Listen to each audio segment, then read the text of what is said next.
I am Myra Duran, 36 years old, from Cagayan Valley, Philippines. I finished my college at the year 2005 to 2009.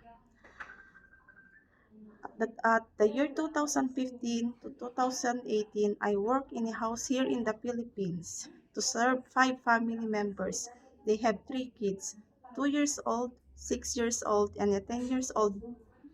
They are both boys.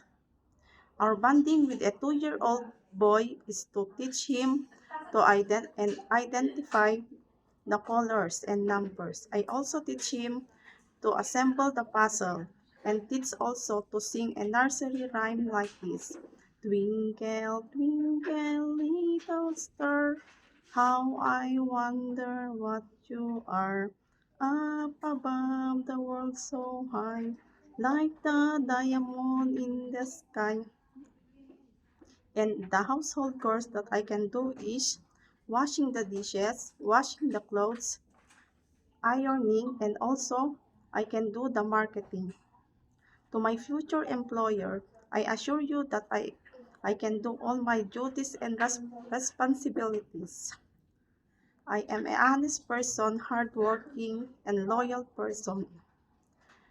Please, sir, do hire me to support my children's education. Hope to see you soon, ma'am. Have a good day.